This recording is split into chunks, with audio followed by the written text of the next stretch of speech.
My name's McLeod. I'm an addict. I grew up in a really good household. 2 wonderful parents, a brother, went to summer camp. Neither one of my parents or my brother struggle with addiction or alcoholism, but I do. My brother's 4 years older than I am. Grew up in the exact same household. He became a school teacher. But from 16 onwards, I always struggled with substance abuse. I discovered alcohol and drugs like a lot of my friends did, a bush party. I don't know, I hear a lot of people say, I was really uncomfortable while I was younger, or I didn't feel like everybody else. And I don't know that that's really the best way that I can describe it, because that's how I always felt. But that first time, I remember this weight got lifted off of me. And that was incredibly comfortable. But I progressed from drinking to smoking pot, to experimenting with other drugs, eventually finding cocaine. Towards the end, I was using opiates. I was using prescription opiates, and then eventually I was addicted to heroin. When I was, I think it was in grade 2, my father was diagnosed with a brain tumor. Is that why I'm an addict? No. But I think that the feelings that alcohol gave me, it took away a lot of those feelings. Like somebody said, describe how you felt when you were using, and I said, well, comfortable. It was the feelings that I had when I wasn't using, and what that looked like was a ton of fear, and constantly this feeling that I just wasn't good enough. That went away when I used. My drug of choice, if you want to call that, or the drug that really took me down, was opiates, and I battled that for a better part of 20 years. I think I was introduced to opiates first through, we were drinking, and somebody said, we've got some, you should take one of these, it's a perk. And I remember I was going to pick them up, and I said, this is one of the greatest drugs in the world. I mean, it costs $10, and I can feel like this for 2 days. And this guy that was sitting there that brought them, he says, I remember when I used to feel like that, and it cost me $600 a day just to feel normal now. But at the time, it didn't seem like it was something that was dangerous. I mean, it was a pill the doctors give out. But I mean, I progressed from taking a Percocet to then eventually taking OxyContin. From there, my addiction progressed, and it took me down really fast to the point that I ended up in a treatment center in 2010. Prior to my dad dying, I was actively drinking. I was smoking a lot of pot. And I had started to use cocaine. At this point, I had a partner. I had my first son. And my dad he had periods of remission. When things really took off for me is towards the end. I was living in Montreal. Found out that my dad had been put on palliative care. And I didn't want to leave. I remember he said to me, well, this is a wonderful opportunity for you, and you staying here isn't going to change the situation. I think it was at that point that out in Montreal, my cocaine use really took off. I was working a lot of hours. I was traveling back and forth to Toronto on a weekly basis, sometimes every other week, sometimes a couple of times a week, so that I could spend time with my dad. And I had made a promise to myself that I'd be there with him when he died.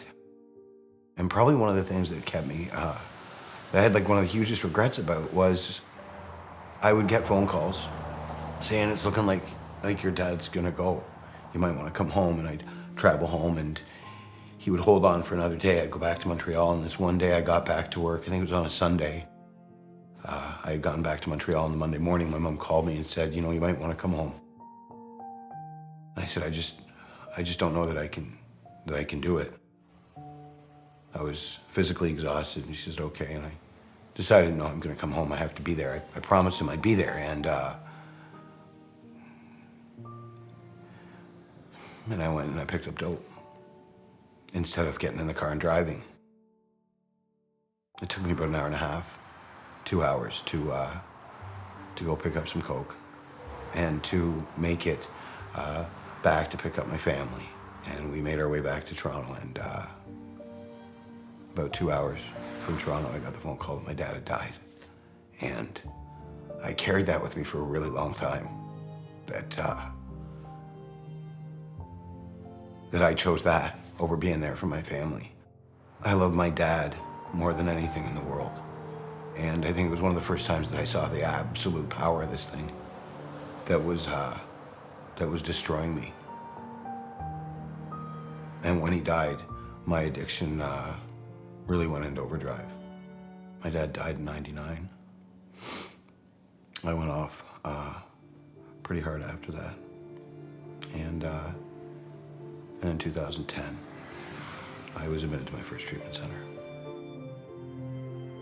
Where my mom called me, and she'd become aware that I had a problem with substance abuse. The way that I was showing up for my children, the way that I was showing up for family, things like problems with employment. And she said, I want you to go to Homewood and get this looked at. And I really wanted to. I didn't like the life that I was living.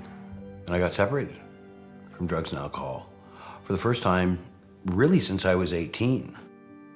I thought that if I just, now that I was off of the methadone, now that I was separated from the alcohol and separated from the cocaine, that everything would be fine. For 7 months, I stayed sober. I attended some meetings, but I didn't really engage a recovery program. I had taken away the drugs. Physically, I looked a lot better. Inside, that feeling that I was so aware of the first time that I used, that loneliness, that emptiness, that fear was back, and I wasn't using anything to take that away, and that was incredibly uncomfortable. After 7 months of this holding on for dear life, trying to do things my way, I went over to visit a friend. No intention of using. And that started this really fast progression downwards. And within 30, 60 days, I was back on opiates, and the opiates progressed to heroin and fentanyl. Treatment's wonderful. What I thought when I left that treatment center in 2010 was, well, now that the drugs are gone, I can just choose not to use. And I really didn't understand the power that addiction or alcoholism has.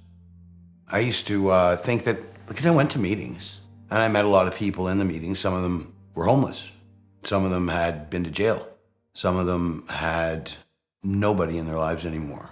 And I didn't think that I was that bad. I hadn't encountered that yet. So maybe I don't need this thing. What ensued was a 10-year run or relapse that ultimately ended up with me experiencing all those things that I thought separated me from all those people in 12-step recovery. I think what changed in me was my willingness to listen.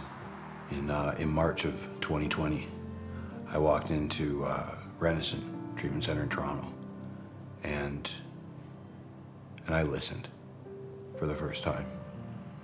I went from Renison to a long-term treatment program up in Guelph, and then was accepted to come into Alpha House. So I moved into Alpha House in the summer of 2020. Yeah, I remember the day I walked in here. I was nervous. And I walked in, and one of the guys that had been in treatment with me back in 2010 was here. And I remember the guys were incredibly welcoming. Treatment centers are very regimented. You're busy from 7 o'clock in the morning until 9 o'clock at night, and they tell you when you're eating and when you're doing this. And here, it's kind of it was like a step down. You've still got some structure. You've got some responsibilities. You've got chores that you need to do. You're responsible for cooking with somebody else for 15, 20 guys. But I started to build connections, probably for the first time in my life. And the staff were great. But it was what I did once I left the treatment center. Really what I did once I left here. Because Alpha House is really it's a support center. You're living with other guys who are all having a common goal of trying to learn how to live in sobriety. And when I was here, I had staff that I could come and talk to. I had a community that I could eat breakfast with. I had guys that I could laugh with and watch TV with. I met my best friend here. I'm so incredibly grateful for Alpha House. I had made a big mess of things. Consequences that impacted my ability to get employed, damaged relationships with my kids, with my family. the most amazing thing is that when I would talk to the staff here, they understood what I was talking about. And it's through being able to identify and the experiences that one person has that they're able to help somebody else. I guess if I could say what I did while I was here, is I grew and I started to like myself more. I started helping other people too. You know, after you've been here a couple of months, a new guy comes in. And all of a sudden now I'm the guy that's welcoming that new guy in. I'm the guy that's showing him how to cook dinner. I'm the guy that's introducing him to people. You start to develop connection. And for me, the truth is that I started feeling better about myself. I started loving myself when I was able to start showing other people love. And so when I was able to help somebody out and feel useful, it's probably one of the greatest feelings in the world, especially for somebody who spent years feeling useless or not good enough. All of a sudden, you've got a place, you've got a home, and you've got a purpose. I've had a lot of memorable moments. The day I was leaving, it was kind of sad, but my best friend who I met here, he and I both moved out into long-term sober living together. I remember a lot of the guys saying, you know, we're gonna miss you. But I stayed involved with Alpha House. We came back for alumni meetings. We came back for dinners. And ultimately, you know, I engaged in some education, and we had an interview and started working here about a month and a half ago. I see a lot of guys showing up at meetings, being absolutely broken. I see them saying, I'm gonna go into a treatment center. And they ask me how I did it. And I usually tell them exactly the organizations that helped me out and how key Alpha House was.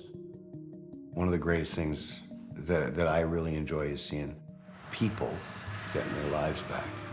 I've seen some amazing miracles happen in places like Alpha House. And I was fortunate to have been able to live here and access it. I was so self-centered and selfish in active addiction. You know, I love my kids. I love my family. And they watched me get sober once before for 6-7 months, and then watched me go back downhill. We're often described as a tornado, affecting others, you know, roaring our way through the lives of our families. And I absolutely caused a lot of pain. And it wasn't through a lack of love for them. I talk to my mom all the time. I talked to her this week, and she told me how proud of me she was. What's happened in the last couple of years as a result of engaging a recovery program is that I've got a beautiful relationship with my mom. I'm in contact with 2 of my 3 children. We get to see each other on a regular basis. And people talk about, yeah, I got a job, I got some money, I've got a bank account, I've got my my driver's license back, and all that stuff is people need those things to be able to live. But the real gift is when I've got a relationship back with people in my life. When I can look in the mirror and not hate myself. When I can put my head on the pillow at night and feel okay. That's really what this thing's about.